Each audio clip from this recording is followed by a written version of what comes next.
அருட்பெரும் ஜோதி துணை. அன்பான சித்திகம் நேயர்களுக்கு எனது வணக்கமும் வாழ்த்துக்களும். இன்று ஒரு அருமையான பதிவுங்க. வெப்பத்தால் பாதிக்கப்படக்கூடிய ஒவ்வொரு மனிதரும் தெரிந்து கொள்ள வேண்டிய ஒரு பதிவு இது. உடல் சூடு ஏன் ஏற்படுகிறது என்பதையும் அதை போக்குவதற்கான வழிகளையும் நம்ம இப்போ இதில் பார்க்க போகிறோம். உடல் சூட்டை சரி செய்யக்கூடிய உணவு வகைகள் ஏறக்குறைய ஒரு 30 வகையான வழிகள் இருக்குது. இன்னும் நிறைய இருக்குது. நான் சுருக்கி ஒரு 30 போட்டிருக்கேன். இந்த பதிவில் நம்ம பார்ப்போம் வாங்க. முதல்ல உடல் சூடுனா என்ன அப்படின்னா, உடல் நமது சக்திக்கு மீறி, அதாவது சமநிலையை தாண்டி உஷ்ணம் அடைகிறது. ஏன்? இரவு அதிக நேரம் கண் விழிக்கிறதாலையும் உடல் வெப்பம் அதிகரிக்குது. அது மட்டும் இல்லாமல் கல்லீரல் சூடாகி நம்முடைய உடல் செயல்பாடுகள் அனைத்துமே கோளாறு அடையும். அதே மாதிரி அதிகாலை தாமதமாக, அதிகாலையில் நம்ம எழுந்துக்கணும் நியாயமாக. ஆனால் அதிகாலை எழுந்துக்காமல் நம்ம ஒரு 6 மணிக்கு சூரியன் ஒதுக்கினாக்கா ரொம்ப தள்ளி 8 மணி 9 மணி 10 மணி 11 மணி வரைக்கும் கூட தூங்குறாங்க இப்போது. அந்த மாதிரி தூங்குறது உடலுக்கு ரொம்ப தீங்கு. ஏன்னா உடலுடைய கழிவுகள் வெளியேறாமல் தேங்கிறதால உடம்பு உஷ்ணம் அடையும். தேவையில்லாத கிருமிகள் உடலில் உருவாகி நமக்கு பாதிப்பை ஏற்படுத்துகிறது. உடலுக்கு தீமை தரும் உணவுகளாலும் எண்ணெய் வாயு தரக்கூடிய உணவுப் பொருட்களை தொடர்ந்து சாப்பிடுவதாலும் நமக்கு உடல் உஷ்ணம் அடையும். தீய எண்ணங்களாலும், அதாவது சிந்தனைகளில் தேவையற்ற சிந்தனைகள், குழப்பங்கள், பதட்டங்கள் இவையும் நமக்கு உடலை உஷ்ணப்படுத்தும். பயம் உடலை உஷ்ணப்படுத்தும். அதிக நேரம் நம்ம கண்களை பயன்படுத்தி கணிப்பொறி, செல்ஃபோன், மடிக்கணினி இதெல்லாம் பார்க்குறதால கண்கள் சூடாகி உடல் சூடாகிறது. அதே மாதிரி நம்ம பசி இருக்கும்போது அந்த நேரத்துக்கு சரியாக சாப்பிடாமல் இருக்கிறதாலையும், உடல் கழிவுகள் வெளியேற்ற முயற்சிக்கும் போது அதை வெளியேற்றாமல் தாமதப்படுத்தி அப்புறம் போய்க்கலாம் அப்படின்னு சொல்லி கட்டுப்படுத்துவதாலேயும் உடல் உஷ்ணம் அடைந்து நோய்கள் உருவாகிறது. அதுவும் இல்லாமல் இப்போல்லாம் யாருமே எண்ணெய் தேய்ச்சி குளிக்கிறதில்ல. இந்த எண்ணெய் தேய்த்து குளிக்காமல் இருக்கிறதாலையும் கூல்ட்ரிங்க்ஸ் மாதிரி குளிர்ந்த திரவங்கள், குளிர்பானங்கள், அதாவது இந்த ஐஸ்கிரீம் மாதிரி ஐட்டங்கள், மாவு பொருட்கள், இந்த மாதிரி தின்பண்டங்கள் சாப்பிட்றது இதனாலேயும் உடல் உஷ்ணம் அடைகிறது. அதிக ஜீரணத்துக்கு வேலை கொடுக்கும்போது உடலானது உஷ்ணம் அடைகிறது. கொழுப்பு மிகுந்த உணவுகள் சாப்பிடும்போது உஷ்ணம் அடைகிறது. இந்த உஷ்ணம் பார்த்திங்கன்னா இனிப்பு, புளிப்பு அதிகமாக, இந்த 2 சுவைகள் அதிக உஷ்ணத்தை ஏற்படுத்தும். இந்த உஷ்ணம் தொடர்ந்து உடம்புல அதிகரிச்சுக்கிட்டே போனால் என்ன ஆகும் ஒரு ஸ்டேஜில் அப்படின்னு பார்த்திங்கன்னா, அது வெட்டைன்ற ஒரு நோயாக மாறும். வெட்டை மிஞ்சினால் கட்டை, அதாவது நம்மளை தூக்கின்னு போயிடும் அப்படின்னு சொல்லி சித்தர்கள் இந்த பழமொழியை சொல்லியிருக்காங்க. அதாவது உடல் அளவுக்கு மீறி உஷ்ணம் அடைவதையே வெட்டை என்பார்கள். இந்த வெட்டையை அதிகரித்தா மேக நோய் உருவாகும். இந்த மேக நோயில் முக்கியமானது தோல் நோய்கள். தோல் சார்ந்த நோய்கள் எல்லாம் உடல் உஷ்ணத்தால் தான் வரும். பித்தம் சார்ந்தது, அதாவது பித்தப்பையும் கல்லீரலும் பாதித்து வரக்கூடிய நோய்கள். அதே மாதிரி பார்த்திங்கன்னா சர்க்கரை வியாதியும் பார்த்திங்கன்னா ஒரு மேக நோய் தான். சிறுநீரகம் பாதிப்பதால் இந்த சர்க்கரை வியாதி வருது. சிறுநீரகம் ஏன் பாதிக்குது அப்படின்னா, உடலின் அதிக உஷ்ணம் வெட்டை நோய் என்ன பண்ணுன்னா உடம்புல தேவையற்ற கிருமிகளை உருவாக்கி, ஆட்டோ இம்யூன் டிசார்டர் சொல்கிறோம் இல்லையா, அந்த கிருமிகளை உற்பத்தி செய்து நமது உடம்பை பாதிக்கப்பட செய்வது தான் சர்க்கரை வியாதி. எல்லாம் கணைய பாதிக்குது, கணையத்தால் தான் சர்க்கரை வியாதின்னு பொதுவாக சொல்லுவாங்க. அது கணையம் என்பது அறிகுறி. கணையம் இன்சுலினை கட்டுப்படுத்தலை அப்படின்னு சொன்னால், அதாவது சர்க்கரையை கட்டுப்படுத்தலை, இன்சுலின் சுரக்கலை அப்படின்னு சொல்கிறது பார்த்திங்கன்னா ஒரு அறிகுறி. ஆனால் முதல்ல பாதிக்கப்படக்கூடியது நமது சிறுநீரகம் தான். சிறுநீரகம் வெப்பமடையும் போது தான் மனிதருக்கு சர்க்கரை வியாதி உருவாகிறது. இதுவும் ஒரு வெப்பத்தால் உருவாகக்கூடிய நோய் தான். சரி, உடல் சூடு ஏன் வருது, அதுக்கான முக்கிய காரணங்கள் என்ன பார்க்கலாம். உடல் சூட்டிற்கான காரணம் என்னென்னா, பரம்பரையாக நமது உயிர் அணுக்கள் மூலிமா அப்பா தாத்தா இது மாதிரி ஜீன் சொல்கிறோம் இல்லையா, அந்த மாதிரி நம்மளுக்கு முதல்ல ஒரு உஷ்ண நோய் வரத்துக்கு வாய்ப்பு இருக்குது. 2வதாக பார்த்திங்கன்னா நம்ம சாப்பிட்ற உணவு. 3வதாக நம்ம உடுக்கிற உடை, நாம் அணிகிற ஆடைகள் நமக்கு உஷ்ணத்தை ஏற்படுத்தும். 4வதாக நம்ம வசிக்கிற வீடு காற்றோட்டு இருக்கா இல்லையா இதெல்லாம் நம்ம கவனிக்கணும்.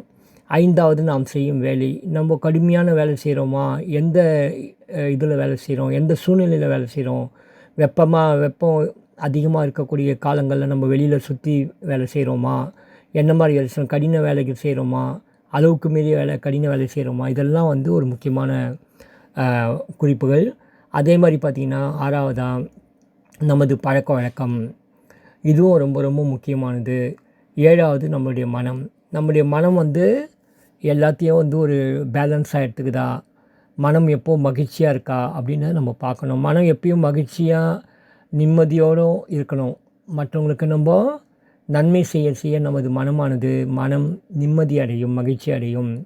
மற்றவர்களுக்கு செய்யக்கூடிய உதவிகள் நமக்கு திருப்தியையும் நன்மை ஏற்படுத்தும். நம்மளுடைய குடும்பத்துக்கும் நம்ம எப்போதும் நன்மை செய்ய வேண்டும், நம்முடைய நாட்டுக்கும் நாம் நன்மை செய்ய வேண்டும். இந்த மாதிரி நம்ம வந்து மனசுக்கு வந்து பழக்கப்படுத்தணுன்னாக்கா மனதால் ஏற்படக்கூடிய துன்பங்களும் நோய்களும் நம்மை வராமல் தடுக்கும். இது மட்டும் இல்லாமல் வந்து பார்த்திங்கன்னா உடம்பு எப்போ உஷ்ணம் அடையும், சூடு அடையும் அப்படின்னா ஜுரம் வரும்போது நம்மளுக்கு உஷ்ணம் அடையும். அந்த ஜுரம் ஏன் வருது? அது உடம்பில் ஏதாவது ஒரு உறுப்பில் ஏற்படக்கூடிய கிருமி தொற்றால் அந்த உறுப்பு பாதிக்கப்பட்டு புண்ணாகிறது, ரணமாகிறது. அது ஜுரமாக வந்து ஜுரத்தின் அறிகுறியாக நமது உடல் சூடு அடைகிறது, உஷ்ணம் அடைகிறது. அதுதான் ஜுரம். அதுக்கான கசப்பான ஜுரத்தை போக்கக்கூடிய அந்த கிருமிகளை போக்கக்கூடிய மருந்துகளை நாம் எடுத்துக்கும்போது உடல் உஷ்ணம் சரியாகி ஜுரம் சரியாகி நம் உயிரிலிருந்து உயிர் தொல்லை, அதாவது உயிருக்கு ஆபத்தான ஒரு சூழ்நிலையிலிருந்து நாம் வெளியே வந்துடலாம். அதே போல் உடலின் உள்ளுறுப்புகள் உடல் வெப்பத்தால் பாதிக்கப்படாமல் நம்ம பார்த்துக்கணும். உங்களுக்கு எல்லாருக்கும் தெரியும், கோடை இந்த ஆடி மாத டைமு, அப்புறம் வெப்பம் அதிகமாக இருக்கிற நேரத்தில் பார்த்திங்கன்னா உடல் உஷ்ணம் அதிகமாகி அம்மை நோய்கள்லாம் வரும். அதெல்லாம் பார்த்திங்கன்னா வெப்ப நோய்கள் தான்.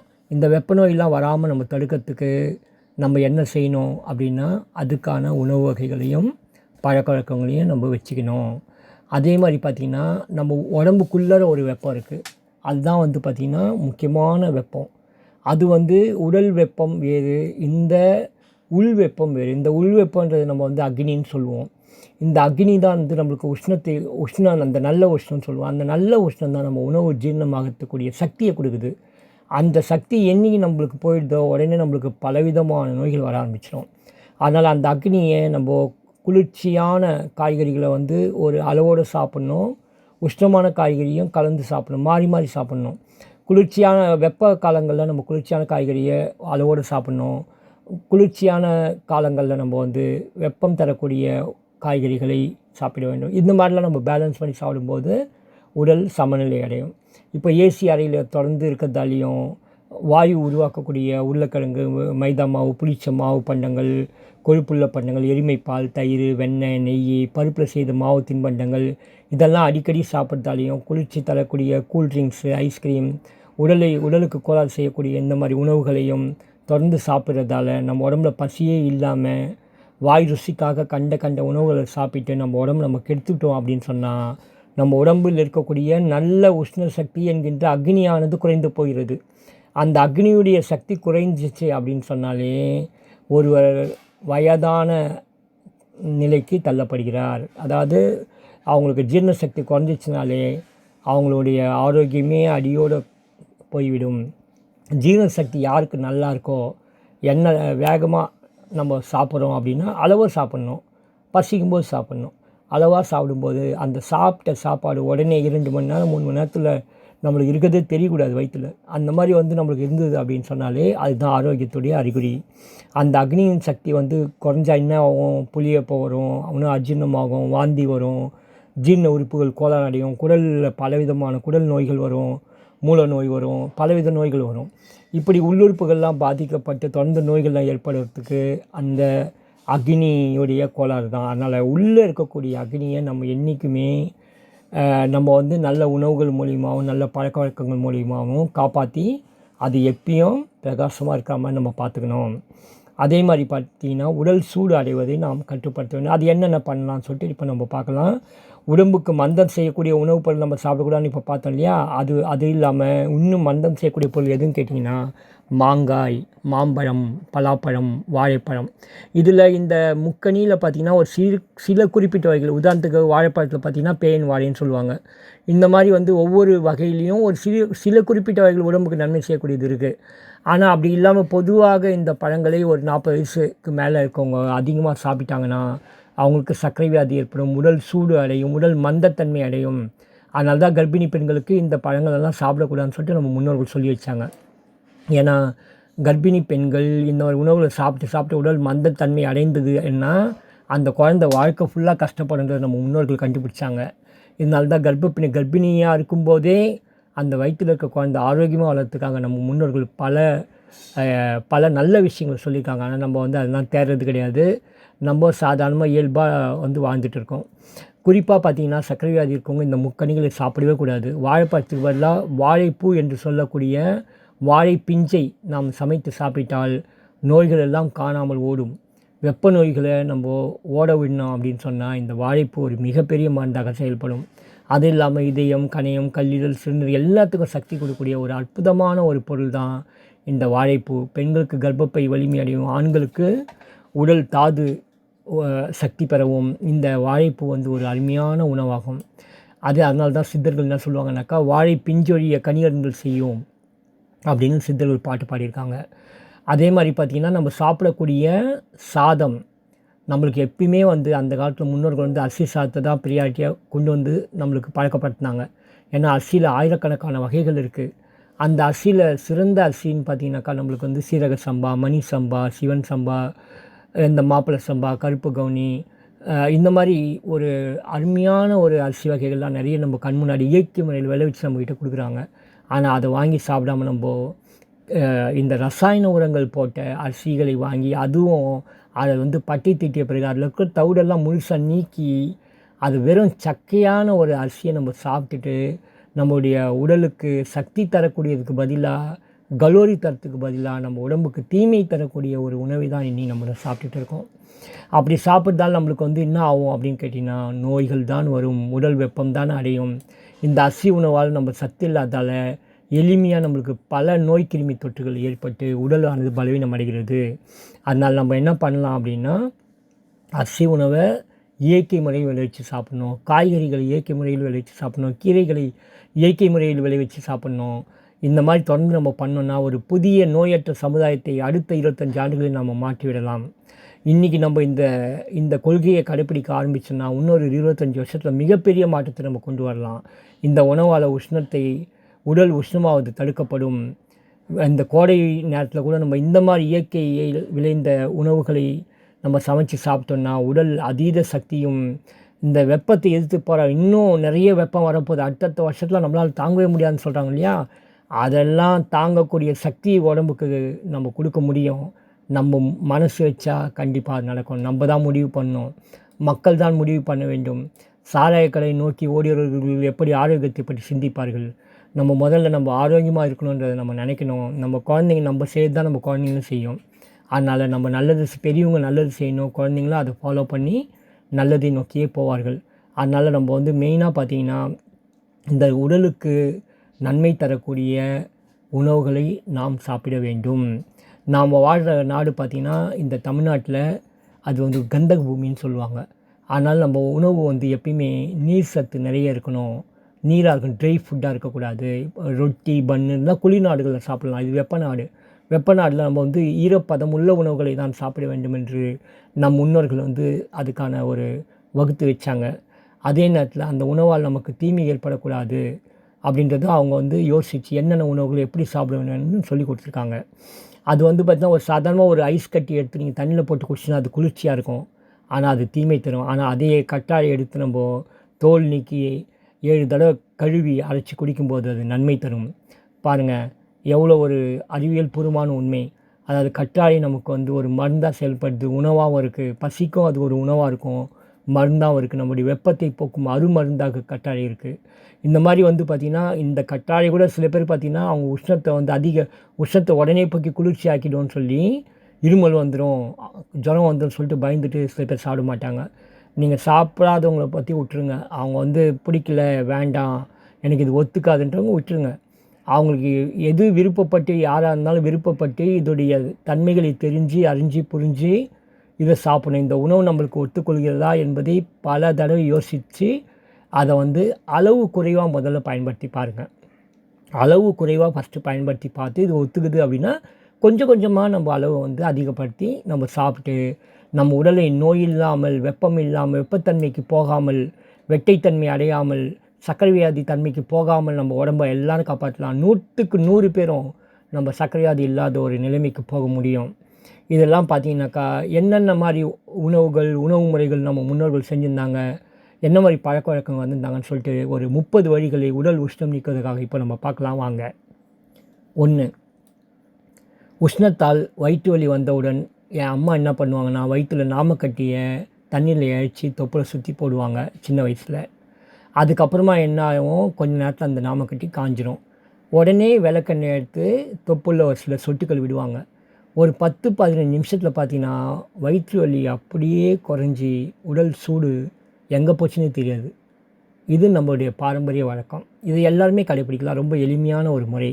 அதே மாதிரி இன்றைக்கி 2வது, தலையில் வந்து யாருமே இப்போ தேங்காய் எண்ணெய் தேய்க்கிறதே இல்லை. அந்த பழக்கம் ரொம்ப குறைஞ்சிட்டே வருது. காலையில் நம்ம இரவு தூங்கி காலையில் விழித்தவுடன் உடனே உடல் கழிவுகளை நீக்கிய பிறகு நம்ம தலையில் வந்து தேங்காய் எண்ணெய் தேய்க்கலாம். இல்லையா, ஃபஸ்ட்டு தேங்காய் எண்ணெய் தேய்ச்சிட்டு அதுக்கப்புறம் கூட நம்ம உடல் கழிவுகளை நீக்கலாம். ஏன்னு கேட்டிங்கன்னாக்கா, தேங்காய் எண்ணெய் தேய்க்கும்போது நமக்கு 2-3 விஷயம் நடக்குது. தேங்காய் எண்ணெய் தேய்க்கும்போது பார்த்திங்கன்னா, நம்ம தலையில் இருக்கக்கூடிய வர்மப்புள்ளிகள் தூண்டப்படுது. அதே நேரத்தில் வந்து தேங்காய் எண்ணெய் நம்ம உடம்புல தலையில் பட்ட உடனே ஒரு லேயராக ஃபார்ம் ஆகி வெளியிலேருந்து வரக்கூடிய வெப்பத்தை மண்டைக்குள்ளே போகாமல் தடுக்குது. நம்ம உடம்பு வந்து குளிர்ச்சியும் அடையாமல் வெப்பமும் அடையாமல் சமநிலைப்படுத்துது. இதெல்லாம் அந்த காலத்தில் நம்மளுடைய முன்னோர்கள் கண்டுபிடித்த மிகப்பெரிய ஆரோக்கிய ரகசியம் இது. ஆனால் இனி நம்ம அடுத்தடுத்த ஜென்ரேஷன் இதெல்லாம் வந்து யாருமே வந்து ஃபாலோ பண்ணுறதில்ல. நம்ம உடம்பு அதிகம் சூடாகிடுச்சுன்னா அந்த காலத்தில் என்ன பண்ணுவாங்கனாக்கா, தேங்காய் எண்ணெய் தடவுறது பதிலாக விளக்கெண்ணெய் தடவிப்பாங்க. விளக்கெண்ணெய் தடவிட்டு நீங்கள் கொஞ்சம் விளக்கெண்ணெய் ஒரு 1/2 ஸ்பூன் விளக்கெண்ணெய் எடுத்து தலையில் தேய்ச்சி பாருங்கள், எப்படி இருக்குது பாருங்கள் குளிர்ச்சி. உடல் உஷ்ணம் அனைத்தும் ஓடிவிடும். இந்த மாதிரி நம்ம முன்னோர்கள் வந்து ஒவ்வொரு விஷயத்தையும் நம்மளுக்கு சொல்லிக் கொடுத்தாங்க. விளக்கெண்ணெய் தடவும் போது நம்முடைய வெப்பம் குறைவதை நாம் கண்கூடாக பார்க்கலாம். அதே மாதிரி பார்த்தீங்கன்னா 3வதாக படுக்கும்போது பாதத்தில் நல்லெண்ணெய் அல்லது தேங்காய் எண்ணெய் இதில் ஏதாவது ஒன்று எடுத்துங்க. சில சொட்டுக்கள் விட்டு பாதத்தில் நல்லா அழுத்தி தேய்க்கும்போது நம்ம பாதத்தை நல்லா மசாஜ் பண்ண மாதிரி நல்லா அழுத்தி விடும்போது பல வர்ம புள்ளிகள் பாதத்தில் இருக்குது. அந்த வர்ம புள்ளிகளை நம்ம தினமும் தூண்டி விட்ட மாதிரி இருக்கும். நம்ம உடம்பு வந்து நரம்புகள் புத்துணர்ச்சி பெறும், சக்தி பெறும், தூக்கம் சரியாக வராதவங்க நல்லா தூங்குவாங்க. ஸோ இதெல்லாம் ஒரு ஒரு நல்ல விஷயங்களாக நம்ம வந்து ஃபாலோ பண்ணலாம். உடலுடைய வெப்பம் வந்து சமநிலை அடையும். உடலுடைய வலிகளும் நீங்குவதை நாம் இதில் பார்க்க முடியும். அதே மாதிரி 4வதாக பாருங்கள், சமையலில் வந்து விளக்கெண்ணெய் சேர்த்து சமைக்கிற வழக்கம் இப்போ இல்லை. தமிழ்நாட்டில் ஏதோ ஒரு சில மாவட்டங்களுக்கு ஒரு மூலையில் இதை செஞ்சிட்ருக்காங்க இன்றைக்கும். ஆனால் அந்த சமையலில் வந்து விளக்கெண்ணெய் சேர்த்து சமைக்கிற வழக்கம் வந்து குடலின் வெப்பத்தை நீக்கி மூலர் நோய் வராமல் தடுத்து உடலுக்கு சக்தியும் ஆரோக்கியத்தை கொண்டு, அதாவது பார்த்திங்கன்னா விளக்கெண்ணெய் வந்து கொஞ்சம் கோமட்டும். ஆனால் சமையலில் வந்து மற்ற உணவுப் பொருட்கள்லாம் சேரும்போது, வாசனை பொருட்கள்லாம் சேரும்போது அந்த திகட்டல் கூட வராமல் தடுக்கப்படும். ஆனால் நம்ம செய்யறதே இல்லை. சுத்தமாக வந்து சென்னையில் பார்த்திங்கன்னா யாருமே வந்து இந்த விளக்கெண்ணெய் ஊற்றி சமையல் பண்ணுறதே கிடையாது. ஆனால் இது ஒரு அருமையான முறை. டெய்லி கூட சாப்பிடணும்னு இல்லை, எப்பயாச்சும் நீங்கள் சமைச்சு பாருங்கள், முயற்சி செஞ்சு பாருங்கள். இது ஒரு நல்ல முறை, வெப்பத்தை சமப்படுத்துவதற்கான அருமையான முறை இது. அதே மாதிரி 5வதாக மோர் குடிப்பது உடல் சூட்டை குறைக்கும். மோரில் வந்து வெள்ளரிக்காய், வெங்காயம், புதினா, கொத்தமல்லி, ஊற வச்ச தனியா, கருவேப்பிலை இதில் ஏதாவதோ இல்லை பழவோ இல்லை நான் சொன்ன ஐட்டத்தில் 2-3 கலந்தோ இல்லை மொத்தமாக எல்லாமே போட்டோ நம்ம மிக்சியில் போட்டு ஒரு அடி அடித்து மோர் விட்டு அடித்து அதை குடித்து வந்தால் கொஞ்சம் நம்ம சுவைக்காக சிறிதளவு இந்துப்போ இல்லது வறுத்த உப்பு தூளோ கொஞ்சம் கலந்துக்கலாம், சாப்பிட்டோம். ஆனால் இந்த மோரானது எப்படின்னா தயிரை வந்து எடுத்து அப்படியே வந்து அடித்து குடிச்சிடக்கூடாது. தயிர்லேருந்து வெண்ணெயை நீக்கிடணும். தயிர்லேருந்து வெண்ணெயை நீக்கிய பிறகு, அதாவது நல்ல வெண்ணெய் இருக்க பாலாக இருக்கணும். அதாவது பால் தயிர் ஊற்றணும் அப்படின்னு சொன்னால் தயிராக உருவான பிறகு அதில் வெண்ணெய் இருக்கும் உள்ள. நம்ம வந்து என்ன பண்ணால் அதை கடைஞ்சி அந்த வெண்ணெயை தனியாக பிரிச்சிடணும். வெண்ணெயை எடுத்த பிறகு, இது பாக்கெட் பாலில் நம்ம எதிர்பார்க்க முடியாது, நல்ல பசும்பாலில் வெண்ணெய் எடுக்க முடியும். அப்போ வெண்ணெயை நீக்கிய பிறகு அந்த பசும் மோரில் நம்ம இந்த மாதிரி பொருட்களை அழைத்து கலந்து குடித்து வந்தால் குடலில் இருக்கக்கூடிய கெட்ட பாக்டீரியாக்கள் அழியும், நல்ல பாக்டீரியாக்கள் உற்பத்தியாகும். மோர் வந்து ஒரு அருமையான ஒரு உடல் மாற்றத்தை செய்யும். நம்முடைய உஷ்ணத்தை போக்கி உடலை குளிர்ச்சிப்படுத்தி நம்முடைய ஆரோக்கியத்தை மேம்பட செய்வதில் மோர் வந்து ஒரு அருமையான பொருள்னு சொல்லலாம். சரிங்களா? அடுத்தது 6வதாக வந்து பார்த்திங்கன்னா, இனிப்பும் புளிப்பும் கலந்த திராட்சை சாறு நம்ம வந்து பருகலாம். அது இல்லைன்னா அத்திப்பழ சாறு குடிக்கலாம். அப்படி இல்லைனா சப்போட்டா பழத்தை அரைச்சி பால் கலந்து குடிக்கலாம். சீத்தாப்பழத்தை அப்படியே எடுத்து நம்ம நன்றாக மென்று சுவைத்து சாப்பிடலாம். இந்த மாதிரி சில பழங்கள் கோடை காலங்களில் நமக்கு மிகவும் மிக மிக மிக சக்தி கொடுத்து நம்முடைய ஆரோக்கியத்தை மேம்படுத்தும். உஷ்ணத்தால் நம்ம உடம்பு பாதிக்காமல் இருக்கிறதுக்கு இவைகள் வழி செய்யும். எல்லாத்தையும் ஒரே நேரத்தில் சாப்பிடக்கூடாது. ஒரு நாளைக்கு ஒரு பழம் சாப்பிட்டா போதும். அதே மாதிரி பார்த்திங்கன்னா முள்ளங்கி வந்து தொடர்ந்து நம்ம உணவில் சேர்த்துட்டு வரலாம். இப்போ அரைச்சி சாராக செய்யறதா இருந்தால் ஒன்றும் இல்லை, ஒரு கேரட்டு 2 முள்ளங்கி ஒரு தண்ணி ஊற்றி அடித்தா ஒரு 3 பேர் குடிக்கலாம். அதில் அது வந்து பார்த்திங்கனாக்கா உங்களுக்கு உடலில் தேவையற்ற வாயுவையும் சூடையும் குறைத்து உடலை சமச்சீராக வைக்கும். அதே மாதிரி சமையலில் 8வதாக பார்த்திங்கன்னா சமையலில் வந்து பொன்னாங்கண்ணி கீரை, மணத்தக்காளி கீரை, வெந்தயக்கீரை, முளைக்கீரை இந்த 4 கீரைகளில் ஏதாவது ஒன்றை தொடர்ந்து செய்து வந்தால் தினமும் நம்முடைய உடலானது சூடு அடையாமல் குளிர்ச்சிப்பட்டு மூல நோய் சாந்தமடையும், மலச்சிக்கல் சரியாகும், உடல் சக்தி பெறும், உடலில் இருக்கக்கூடிய தீமை தரக்கூடிய பாக்டீரியாக்கள் அழியும். இதெல்லாம் வந்து நம்ம வந்து ஃபாலோ பண்ணலாம். அடுத்தது பார்த்திங்கன்னா 9வதாக காலை வெறும் வயிற்றில் வெள்ளை பூசணிக்காய் கொஞ்சம் ஒரு சின்ன பீஸு, அதில் 2 பத்த தேங்காயை வச்சு எல்லாத்தையும் ஒரு சின்ன சின்ன பீஸாக கட் பண்ணி அதை அப்படியே மிக்சியில் போட்டு நம்ம அடித்து பிழிஞ்சு வடிகட்டி குடித்தோம் அப்படின்னு சொன்னால், வாரத்தில் ஒரு 2 நாள் 3 நாள் இந்த மாதிரி குடித்தோம் அப்படின்னு சொன்னால், வயிற்று வலி இருக்கவங்க, வயிற்றில் புண் இருக்கவங்க, உடல் சூடு அதிகமாக இருக்கவங்க, இதனால் பாதிப்பு இருக்கவங்கலாம் இதை குடித்து வந்தாங்கன்னா அவங்களுக்கு வந்து அனைத்தும் நீங்கி உடல் குளிர்ச்சி அடையும்.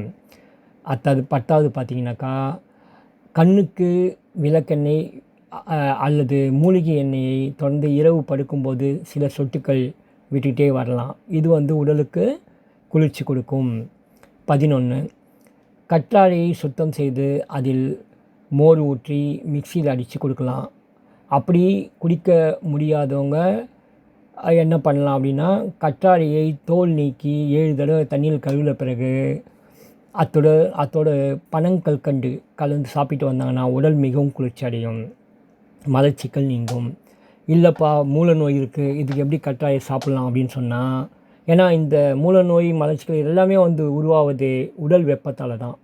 அதனால் உடல் வெப்பத்தை சரி பண்ணுறது எப்படின்னா, இந்த நேரத்தில் கற்றாழை, பனங்கற்கண்டு, விளக்கெண்ணெய் இந்த 3ஐயும் நம்ம கலந்து காய்ச்சி வச்சுக்கிட்டு ஒரு 20 நாள் தொடர்ந்து காலை மதியம் இரவு 3 வேளை தொடர்ந்து ஒரு 20 நாள் சாப்பிட்டோம் அப்படின்னு சொன்னால், மூல நோயால் ஏற்படக்கூடிய பல பாதிப்புகள் சரியாக அதை நம்ம கண்கூட பார்க்கலாம். இதெல்லாம் நம்முடைய முன்னோர்கள் கடைபிடித்து வந்த ஒரு முறை தான் இது வந்து பல பேர் இதனால் நன்மை அடைஞ்சிருக்காங்க. நீங்களும் பயன்பெறுங்கள். அடுத்தது 12வதாக இரவு வந்து வெந்தயத்தை இளநீரில் ஊற வச்சு காலையில் அந்த வெந்தயத்தை மென்று சாப்பிட்டு அந்த இளநீர் குடிக்கிறது. ரொம்ப சூடால் கஷ்டப்படுறவங்க, கண்ணெல்லாம் வந்து கொப்பளிச்சு போகிறவங்க, அந்த மாதிரி இருக்கவங்களுக்கு இந்த முறை வந்து ஒரு அருமையான பலன் தரும்.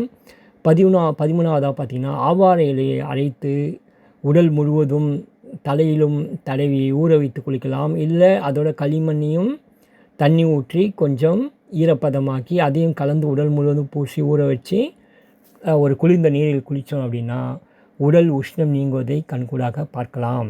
அதே மாதிரி அருவிகளில் போய் குளித்தாலே நம்ம உடலுடைய உஷ்ணம் தணிவதை நம்ம பார்க்க முடியும்.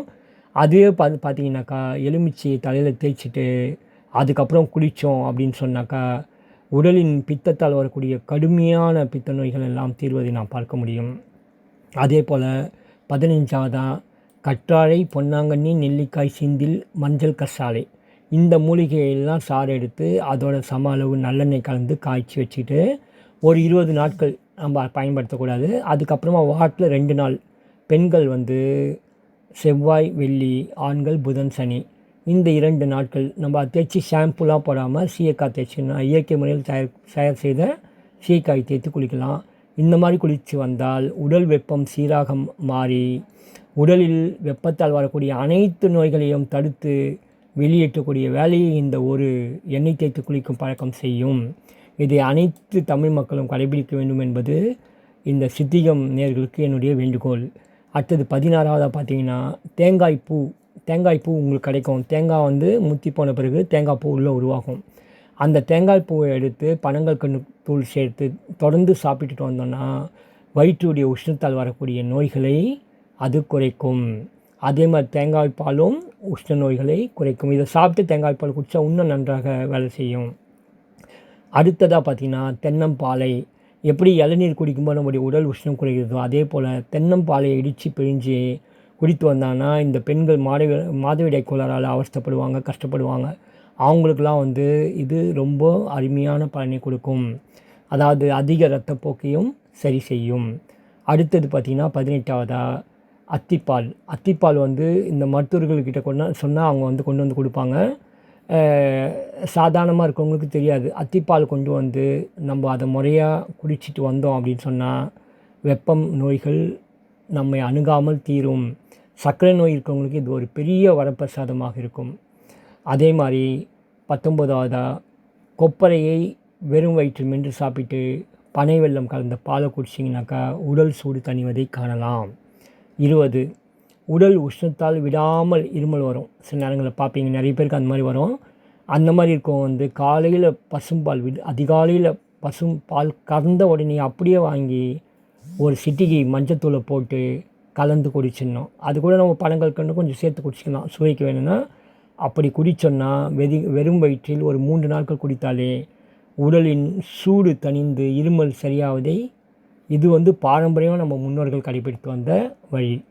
அடுத்தது பார்த்திங்கன்னா நுங்கோடு சேர்த்து பதநீர் இப்போ கடைகளில் விற்கிறாங்க. சாலைகளில் பார்த்திங்கனாக்கா இது ரொம்ப ஒரு பெரிய பிஸ்னஸாக இப்போ பண்ணிகிட்ருக்காங்க. பதநீர் நம்ம உடலை சூடை நீக்கி உடலை குளிர்ச்சிப்படுத்தும். உடலின் இயற்கையான வெப்பநிலையை வைத்துக்கொள்ளும். நுங்கு கலந்த பதநீர் மிகப்பெரிய உஷ்ண நிவாரணியாக செயல்படும். அடுத்ததாக நன்னாரியை வந்து இரவு ஒரு 5 கிராம் அளவுக்கு தண்ணியில் ஊற வச்சிட்டோன்னா காலையில் அந்த நீரை வடிகட்டி சப்ஜா திருநீற்று பச்சையுடைய விதை தான் சப்ஜா விதை. அந்த விதையை வந்து நம்ம வீட்டில் ஒரு 1/2 ஸ்பூன் அளவு போட்டு 10 நிமிஷம் ஊற வச்சிங்கன்னா போட்ட உடனே உங்களுக்கு உப்பிடும். இருந்தாலும் ஒரு 10 நிமிஷம் ஊற வச்சு அதில் பனங்கற்கண்டு சேர்த்து குடித்து வந்தோம் என்றால் உஷ்ண வியாதிகள் அனைத்தும் நீங்குவதை நம்ம கண்கூடாக பார்க்கலாம். அடுத்தது 23 நன்னாரி வேர், விளாமிச்சை வேர், வெட்டி வேர். இந்த 3ஐயும் நம்ம மருந்து கடைகளில் கிடைக்கும். இந்த 3ஐயும் நம்ம வந்து ஒரு 100 கிராம் வாங்கி வச்சுக்கலாம். டப்பாவில் போட்டு வச்சுக்கோங்க. இதில் வந்து கொஞ்சம் எடுத்து போட்டு, அதாவது ஒரு 3ஐயும் சேர்த்து ஒரு கைப்பிடின்னு வச்சுக்கோங்களேன். அந்த அளவு ஒரு பானை தண்ணியில் போட்டு மூடி வச்சிட்டிங்கன்னா மறுநாள் அந்த தண்ணியை வந்து எடுத்து, ஆனால் போடும்போது நீங்கள் கழுவிட்டு போடுறது நல்லது. தூசுலாம் இல்லாமல் கழுவிட்டு நீங்கள் சிறு துண்டுகளாக நறுக்கி பானையில் போடுறது இன்னும் சிறப்பு. அப்படி போடும்போது பார்த்திங்கன்னா அந்த தண்ணியுடைய வாசனையும் அந்த தண்ணியுடைய சுவையும் அது தரக்கூடிய உடல் குளிர்ச்சியும் அதை நீங்கள் பயன்படுத்தி பார்த்துட்டு எனக்கு சொல்லுங்கள். ஒரு அற்புதமான ஒரு பானம். வெப்ப காலம், அதாவது இந்த கோடை காலத்தில் மிக சிறந்த ஒரு அற்புதமான நிவாரணியாக இது இருக்கும். அடுத்தது பார்த்திங்கன்னா நன்றாக பழுத்த முலாம்பழம் வாங்கின்னு வந்து அதை வந்து நம்ம சர்க்கரை போடாமல் பனை வெல்லம் அல்லது பனங்கற்கண்டு போட்டு குடித்தோம் என்றால் உடல் உஷ்ணத்தை உடனே நீக்கி குளிர்ச்சியை கொடுக்கும். அதிகமாக தொடர்ந்து குடிக்கக்கூடாது. குடிச்சிங்கனாக்கா உங்களுக்கு வந்து அஜீரண கோளாறு வரும். அதனால் அளவோடு குடிக்க வேண்டும். அதே மாதிரி பார்த்திங்கன்னா 25வது பாயிண்ட்டு வெள்ளை வெங்காயம். அதை எடுத்து நல்லா பொடியாக நறுக்கி நெய் விட்டு வதக்கி வெடித்த சாதத்தை போட்டு சேர்த்து கலந்து கடாயில் ஒரு போட்டு ஃப்ரைட் ரைஸ் மாதிரி லைட்டாக உப்பு கொஞ்சம் போட்டு ரொம்ப வற்றக்கூடாது. ஃப்ரைட் ரைஸ் மாதிரி லேசாக கலந்து அந்த சாதத்தை கொஞ்சம் பக்குவம் வந்த உடனே எடுத்து நாம் சாப்பிட்டோம்னால் வெப்பத்தால் சீதபேதி உருவாகி துன்பப்படும் நேரத்தில் இந்த உணவு ஒரு அற்புதமான உணவாக செயல்பட்டு அந்த நோயை கட்டுப்படுத்தும். அதே மாதிரி தான் சாம்பார் வெங்காயம் பண்ணலாம். சாம்பார் வெங்காயத்தையும் சிறு துண்டுகளாக்கி பசு நெய்யில் வறுத்து சாதத்தில் போட்டு உப்புத்தூள் சேர்த்து கூட கொஞ்சம் கருவேப்பிலை, கொத்தமல்லி, இஞ்சி இதெல்லாம் லைட்டாக போட்டு நல்லா வதக்கிட்டு சாப்பிட்டோன்னா ஒரு அற்புதமான ஒரு சீதமாக போகிறவங்களுக்கு இது ஒரு நல்ல ஒரு மருந்தாகவும் உணவாகவும் இருக்கும். இதில் எந்த சந்தேகமும் இல்லை. அடுத்தது பார்த்தா 27th பாயிண்ட்டு பாதாம் பிசின். நைட்டு வந்து தண்ணியில் ஊற வச்சுட்டு, ஆனால் பாதாம் பிசின் ஏதாவது டஸ்ட் இருக்கான்னு பார்க்கணும். அதெல்லாம் ரிமூவ் பண்ணிவிட்டு நீங்கள் நைட்டு தண்ணியில் ஊற வச்சிட்டிங்கன்னா காலையில் எழுந்து பார்த்தீங்கன்னா தண்ணியே இருக்காது. ஃபுல்லாக அந்த தண்ணி முழுக்க நல்லா ஊறி உப்பி இருக்கும். அந்த பிசினை வந்து நீங்கள் போடும்போது கல்லாக போடாமல் உடைச்சி தூளாக போடணும். அப்போ தான் அந்த மாதிரி நல்லா பரவி வரும். அப்படி வரதை நீங்கள் பனங்கற்கண்டு கலந்து சாப்பிட்டிங்கன்னா உடல் வெப்பத்தை சமநிலைக்கு கொண்டு வரக்கூடிய அற்புதமான ஒரு மருந்து உணவுன்னு சொல்லலாம் இதை. அதே மாதிரி 28வது பாயிண்ட்டு ரோஜா குல்கந்து. ரோஜா குல்குந்தை சுத்தமான தேனில் செஞ்சதாக இருக்கணும். கலப்பட தேனில் செஞ்சதோ சர்க்கரை வெள்ளத்தில் செய்து நம்ம சாப்பிட்டா நம்மளுக்கு இருமல் வரும், சளி பிடிக்கும்.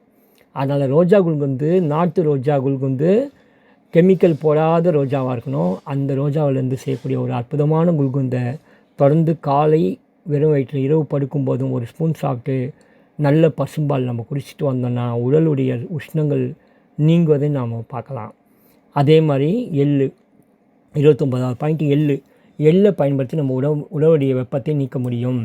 அதாவது எப்படின்னாக்கா ஒரு பழமொழி சொல்லுவாங்க, இளைச்சவனுக்கு எள்ளு கொழுத்தவனுக்கு கொள்ளு அப்படின்வாங்க. அதனால் ஆயிரக்கணக்கான வெப்ப நோய்களை உடலை விட்டு போக செய்யறதுல இந்த எள்ளு வந்து ஒரு சிறப்பான ஒரு மருந்தாகவும் உணவாகவும் செயல்படுது. அதனால் எள்ளை வந்து நீங்கள் எப்படி சமையல் பண்ணுறது யூடியூப்பில் போனீங்கனாலே உங்களுக்கு நிறைய குறிப்புகள் வரும்.